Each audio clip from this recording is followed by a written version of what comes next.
Francis Davidson. Frankie Fraser, better known as Mad Frankie Fraser, was an English gangster and criminal who spent 42 years in prison for numerous violent offences. Early life: born on Cornwall Road, Waterloo, Lambeth, South London, Fraser was the youngest of 5 children and grew up in poverty. His mother was of Irish and Norwegian ancestry. His father was half Native American. At the age of 5 he moved with his family to a flat on Walworth Road, Elephant and Castle. Although his parents were not criminals, Fraser turned to crime aged 10 with his sister Eva, whom he was relatively close to. Fraser was a deserter during World War II, on several occasions escaping from his barracks. It was during the war that he first became involved in serious crime, with the blackout and rationing, combined with the lack of professional policemen due to conscription, providing ample opportunities for criminal activities such as stealing from houses while the occupants were in air raid shelters. In 1941 he was sent to Borstal for breaking into a Waterloo hosiery store, then given a 15-month prison sentence at Wandsworth Prison for shopbreaking. Such were the criminal opportunities during the war. Fraser later joked in a television interview many years later that he had never forgiven the Germans for surrendering. In 1942, while serving a prison sentence in Chelmsford Prison, he came to the attention of the British Army. Although he was conscripted, he later boasted that he had never once worn the uniform, preferring to ignore call-up papers, desert and resume his criminal activities. Post-war, after the war, Fraser was involved in a smash-and-grab raid on a jeweler, for which he received a 2-year prison sentence, served largely at Pentonville Prison. It was during this sentence that he was first certified insane and was sent to the Cane Hill Hospital, London, before being released in 1949. During the 1950s his main occupation was as bodyguard to well-known gangster Billy Hill. He took part in more bank robberies and spent more time in prison. He was again certified insane while at Durham Prison and this time sent to Broadmere. Afraid of being heavily medicated for bad behavior, Fraser stayed out of trouble and was released in 1955. In 1956 the British mobster Jacques Spot and wife Rita were attacked, on Il's say-so, by Fraser, Bobby Warren and at least half a dozen other men. Both Fraser and Warren were given 7 years for their acts of violence. The Richardson Gang: it was in the early 1960s that he first met Charlie and Eddie Richardson of the Richardson Gang, rivals to the Kray twins. According to Fraser, it was they who helped him avoid arrest for the Great Train robbery by bribing a policeman. Together they set up the Atlantic Machines fruit machine enterprise, which acted as a front for the criminal activities of the gang.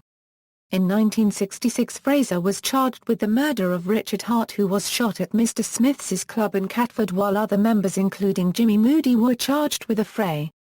The witness changed his testimony and the charges were eventually dropped, though Fraser still received a 5-year sentence for affray. He has always maintained that, while he fought with Hart, he did not shoot him. He was also implicated in the so-called torture trial, in which members of the gang were charged with burning, electrocuting and whipping those found guilty of disloyalty by a kangaroo court. Fraser himself was accused of pulling out the teeth of victims with a pair of pliers. In the trial at the Old Bailey in 1967 he was sentenced to 10 years imprisonment. Violence: Fraser's 42 years served in over 20 different prisons in the UK were often coloured by violence. He was involved in riots and frequently fought with prison officers and fellow inmates. He also attacked various governors. He was one of the ringleaders of the major Parkhurst prison riot in 1969, spending the following 6 weeks in the prison hospital owing to his injuries.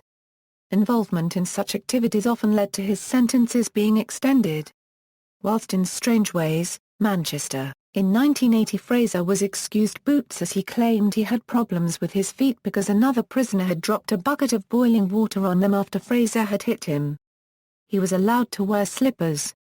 He was released from prison in 1985.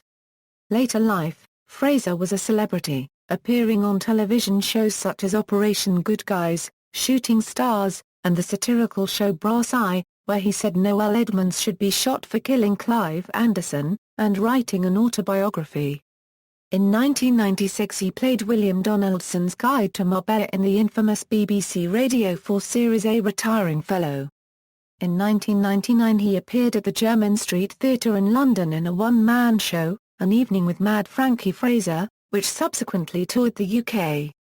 He also appeared as East End crime boss Pop Stern in the feature film Hard Men, a forerunner of British gangster movies such as Lock, Stock and Two Smoking Barrels, and had a documentary made of his life Mad Frank which was released as part of the DVD The Ultimate Gangster DVD, which featured crime figures Charles Bronson, John McVicar, Paddy Joe Hill, Albert Redding, Dave Courtney, Roy Shaw, Norman Parker, Marilyn Wisby and axe victim Eric Mason. This program was also shown on the Crime and Investigation and Biography channels in the UK and was directed by Liam Galvin.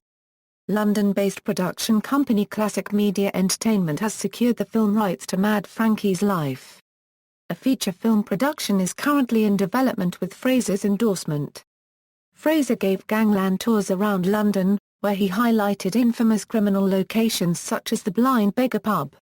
In 1991 Fraser was shot in the head from close range in an apparent murder attempt outside the Tamils Club in Clerkenwell, London. Part of his mouth was shot away in the incident. He refused to discuss the shooting with the police, preferring to keep silent. Fraser was an Arsenal fan, and his grandson Tommy Fraser is a professional footballer, and formerly captain of League Two side Port Vale. Another of Fraser's grandsons, James Fraser, also spent a short time with Bristol Rovers. Another grandson, Anthony Fraser, was being sought by police in February 2011 for his alleged involvement in an alleged £5 million cannabis smuggling ring. Fraser's wife, by whom he had 4 sons, died in 1999. Fraser was a resident at a sheltered accommodation home in Peckham. According to Eddie Richardson, Fraser had Alzheimer's disease for the last 3 years of his life.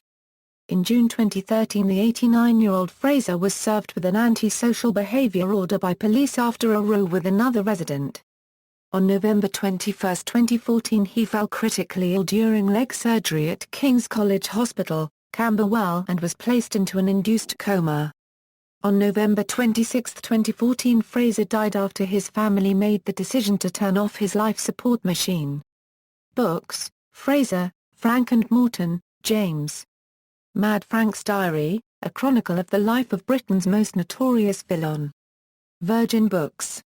ISBN 1-85227-874-9.